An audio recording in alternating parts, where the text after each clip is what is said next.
watching the new Transformers. It's really good for a Transformers movie.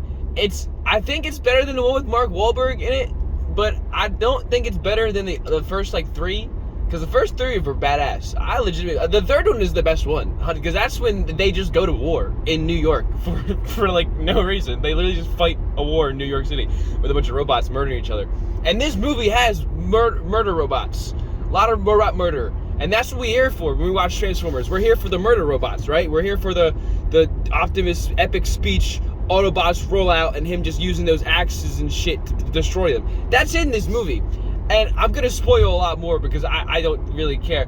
Well, I care, but there's a lot to talk about with this movie, but a lot of it literally involves, like, spoiling it. So, I should say, the humans in this movie, they're not worthless.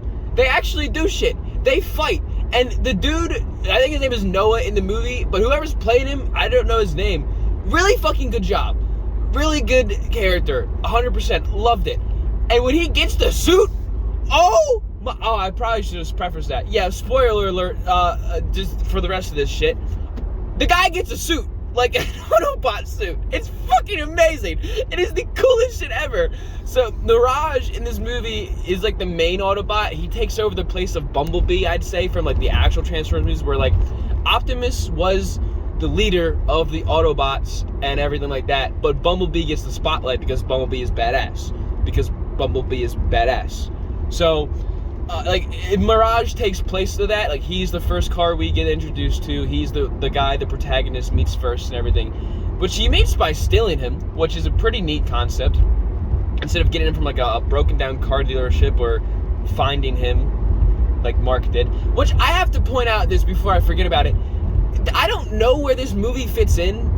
If it's a new continuity or whatever, because I read something about Bumblebee didn't add Megatron because they didn't want to ruin Michael Bay's continuity with his movies. First of all, what continuity? Those movies have nothing to do with each other. They don't have a coherent story to begin with. And now it just fucks up even more, because Mirage in the movie mentions, did you know Marky Mark and the Funky Bunch is breaking up? What's up with that? But Mark from Marky Mark and the Funky Bunch was in the movie. He was in it, and he was the guy from Transformers, the one with the giant sword and the knights and everything. So, did he canonically make Marky Mark and the Funky Bunch, and then he quit and became a mechanic? I don't know, but I just had to get that out of the way, because it kept nagging me throughout the entire movie. I have no idea why. It was that one line just made me really. But Pete Davidson as Mirage is probably one of the best things in this movie. And if not one of the best things, it is the best thing in this movie. It's oddly charming and super good. Like, he's really good at playing this funny little robot guy. I like Pete Davidson myself, just in general. I think he's a great comedian. But him playing a giant robot, I didn't think would work well. But it's like really good. So they keep going around, and I'm only talking about the ending fight because that's like the only really cool part about the movie. There's a lot of story stuff building up to it. There's this whole shit with this space key, but they don't actually get the right space key. They got split in half. Then they gotta go get the space key. But then when they go get the space key's not there. So they just gotta do more shit to get the space key. But then the space key doesn't ultimately really matter because it gets destroyed anyway. So the fight scene is like, the guy Mirage is dying. And he's like, you're gonna have to take control. But in the movie before, you saw in the trailer, he had like that little armband thing, the little wrist rocket. I thought that's what he was gonna use to defeat the giant enemy bad guy, but it's not. Mirage literally gives him an entire exosuit. The dude becomes a human in an Autobot suit. And I don't know why they have not done this idea before, because it looks and seems so simple, yet badass. And none of the movies ever attempted this, I don't think. But it was super dope. The guy's fucking running around in a fucking, like, exosuit, dodging shit, fighting the big bad guy. Optimus Prime comes in, he's like, we're not alone. And he starts kicking his ass, too. And that is amazing. The entire ending fight scene is dope as shit. When Unicron's coming down to suck up the Earth, all its juices with its giant space vacuum and its little balls that don't really do anything but drop more of the weak little spider shit, which makes no sense, but like, because he's like apparently the big god who eats worlds, yet he just drops these balls that drop more spiders. And then they drop scorpions too. I forgot about the scorpions, but they all get ripped apart by Beast Primal or Optimus Primal. Also, are they time travelers? Because it's the bird, when she's first introduced, she says, "We are from the future and the past." And Mirage is like, yeah, that makes sense. Like, in a very meta moment of like, what the fuck does that even mean? Because I'm still sitting here thinking about it. What the fuck does that even mean? Like, we are from your past and your future. So, did you go to another world that was in the past because of space stuff? And then you went to Earth, and it was technically the future, but Earth Primal, or Beast Primal, is named after Optimus Prime, but that wouldn't work because that would be he was at Earth first, but you said you were from the future. So it's just confusing. It's right in my brain. Okay, and then there's another thing I want to touch on real quick. That one girl, she did not need to be in the movie. The other human girl, a scientist girl, she easily could have just been a throwaway character, a throwaway scientist character that was working on the thing, and they never could have mentioned her again, and nothing would have changed. Because her whole point in the movie is to find a code and put that code on a computer. But the only way they do that is by using the giant Autobot or I forget what they were actually called, the Tenacons? That sounds like something from Warframe. But like the Tenacon thing, like their giant ship that's summoning Unicron. For some reason, there's these little tunnels that are specifically built for the size of human beings. Like the Autobots, I'm stuttering a lot. The Autobots clearly make it known that they can't go in these tunnels. Yet there is a massive intricacy thing of tunnels that connects the entire system they're using to bring their Lord and Savior from wherever he is to eat the Earth. And only humans can go through it. And then the humans have to do the computer thing, which is her job. But here's my gripe with that. She beats it. She does the computer thing. And then instantly, as she does that, it gets destroyed. And then Optimus has to destroy the key that brought them there. But again, the problem with that is the entire movie, for some reason, I didn't understand why his motivate. Noah wants to destroy the key. Randomly. They're on this plane, and Noah looks at the girl when the Autobots are in the corner, because the Autobots don't trust the humans, except Mirage. Mirage and Bumblebee do, because this takes place after Bumblebee. So Bumblebee met that girl and everything like that, but that doesn't really matter, other than like a line where Optimus is like, I know you knew one once that was good to you, but we can't trust the humans. Oh yeah, by the way, Optimus hates humans in this movie. Like, unlike the other ones, that's why I can't tell if it's after the other ones or not, because in the other movies, he goes from hating humans to going back to it, but I think at the very end, like that little trilogy with Shia LaBeouf, he decides to protect Earth. But this Optimus is like a jerk. He does not like humans, and his only goal is to get back to Cybertron. Because it's not known to us how they got trapped there, or what he did to trap them there. It just keeps saying that they got trapped there.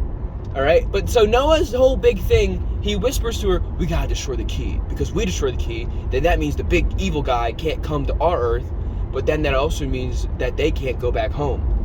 But he doesn't care about them going back home. He only cares about Earth, because he's selfish right now. His character hasn't developed yet. Him and his brother haven't had the nice little talk where he's got to save the world. You know what I'm saying? So, he wants to destroy the key. But that makes no sense. Like, why would you destroy the key? First of all, you don't even know if you can destroy the key. You are a human. When you first saw these robots, you were flabbergasted. You were appalled. You had no idea what the fuck to do. You didn't know anything. So how do you even know you have the capability to destroy the key? You don't. It's not something I don't think you can even do. So why would it even cross your mind? And then he goes to destroy the key. Eventually, after like a second epic, there's like 3 big epic battle scenes, but only 2 of them matter. The first one and the last one. The second one is kind of meh, because it's just about the bird getting like mind melded by the fucking Scourge. Because apparently if he touches you, he gets inside of you. But he touched Optimus, and he touched Primal, and he touched, like, almost all of the other ones. Like, he touched Mirage. None of them, it didn't happen to any of them at all. So it was just her. Like, and then it, like, sucks in her head. And then her and the gorilla fight. And the gorilla, she says, remember our vow at any cost. And the gorilla just, like, gives her a hug. and she just kind of falls and dies, and it's super funny. So that's what the second fight scene was about, and it was really boring and nothing really happened at all. Optimus is about to kick Scourge's ass, but he's like, we'll do it later, or whatever. Also, by the way, in like the first fight scene, Scourge kills Bumblebee. Forgot to just mention that. Let me just throw that out there. Bumblebee fucking dies, but I was not worried. I was not sad. I did not give a shit, because they only added in there because you knew they were gonna revive him. And then they do revive him. They literally lay him on an energon thing, in a sleep energon rock. And Optimus is like, can this revive him? And Primal's like, no, we need a source of power, not of this world. And you're sitting there, you're watching, and you're like, okay, so Bumblebee's gonna come back. However, I do like to point out, when he comes back, it is probably one of the most badass scenes in the movie. They play Mama's Gonna Knock You Out by LL Cool J, which is just the best song to play in any action thing when a giant robot is kicking fucking ass. So he jumps out of a plane, he starts shooting people, and it's really badass. So yeah, Bumblebee died at the very beginning, but you know he's gonna come back. It doesn't matter. Where was I before I started on this tangent? Well, so yeah, they fight the bird because the Scourge is in her head. She gets hugged to death. All right, and then that was the second fight scene. None of it really matters. But during that, the one dude gets the key. Noah gets the key, and he uses his armband, and it becomes red. Meaning, I'm pretty sure he just, like, unlocked the capability to destroy the key with his armband, and Optimus just comes out of the thing, he's like, no, don't do it. If you destroy the key, we will never be able to get home. But again, none of that actually fucking mattered, because he has to destroy the key anyway, in order to save the world and stop it, because the giant computer that was such an important thing they needed to use to shut down the machine, because it gets destroyed, they have to destroy the key anyway. So what was the point of the whole movie plot being Noah wants to destroy the key until he doesn't, and then Optimus Prime gets him to not want to destroy the key until he has to? It's like they make you think of one thing just to reverse that thing to then just reverse it again.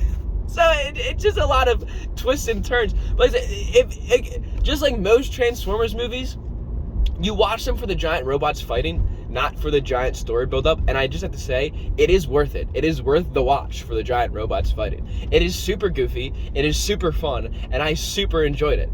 I did fall asleep at one time, but that was during the second fight scene when it didn't matter and nothing cool happened. Okay, but every time there were some cool shit that happened in this fucking movie. Like, there was Bumblebee's giant fight scene. There was the scene where Noah becomes a fucking exosuit Autobot. And the best fucking part, I gotta turn my light over. The best fucking part of the movie, I did not know this, but I looked it up, and just to make sure it was real, there's an end credit scene.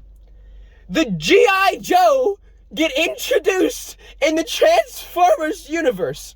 Noah gets a card from the G.I. fucking Joe. Are you fucking mad? As I looked it up, it's a real thing. There's a 5 comic book issue run where the Autobots teamed up with the G.I. Joe, meaning the next Transformers movie is gonna be a G.I. Joe Transformers movie, and I cannot wait to see Snake Eyes and Bumblebee just like looking at each other, and Bumblebee doing some quippy radio lines, and Snake Eye just going with his little thing, is like not saying shit or whatever the fuck's gonna happen. Because I loved G.I. Joe as a kid, and I love Transformers now. I could not have asked for a better combination of things. I freaked out a little bit at the end there, but who cares? This is my channel. I can do whatever the fuck I want to. That was Transformers. I hope you indeed enjoyed my spoilers and everything. I'm gonna go to bed now. But it is a really good movie. I do recommend you watch it. Pete Davidson was great as Mirage. He really helps the story move along because his little funny quips help break the tension of some of the scenes and help like get you back into the action and want to make you focus up more. The story is a bit more better, well done than most of the other ones. How it kind of has a cohesive plot, even though that plot is fucking dumb as shit. It's cohesive. It's, you know, it keeps its continuity and everything. The key is this giant big MacGuffin. The primals have this thing where they can go primal or whatever, I think. I don't know exactly what it is, but they just become stronger. And they never actually do it until the very last fight. But I feel like if they would have done it before, they could have, like, just whooped ass. Like, why not? Also, Optimus's weapons at first don't. I know I was looking like I was ending it, but then I kept going on. But Optimus's weapons at first don't affect Scourge because he's got like dark energy in him, but then they do. And it's like not explained why, when, where, how. Like it doesn't do any. Like most this is why I say it's a good Transformers movie. Like most Transformers movies, things just kind of happen because they need to happen, and it's never actually explained why those things happen. Those things just need to happen, so they do. And you just kind of take it at face value because most of the time it's an epic badass action scene with robots that's really really well animated, and you just think it's cool, so you don't really question it. But then you sit back and you think about it, and you're like, why was Optimus able to just body him and shove his face in the lava at the end there when he couldn't do it before? And why was Mirage able to go... Actually, that fight was really cool, but why was Mirage able to go one-on-one with Scourge when Optimus couldn't even do it to begin with? You know? And then why was Noah able to pick up the Mirage exosuit and just kind of use it as like as he's been doing it if he was doing it his whole life?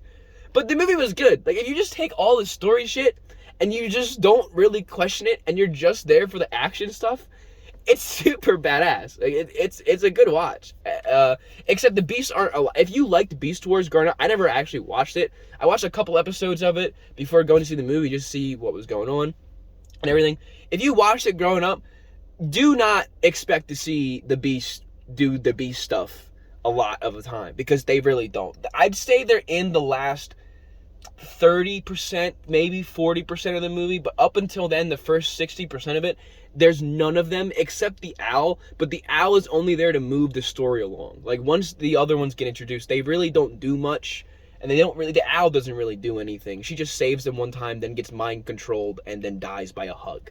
So, you know, don't go in there expecting a good story arc or whatever, but go in there expecting badass robot fights, because that's what you get. But yeah, I hope someone enjoyed this. I enjoyed it. See you later. Bye.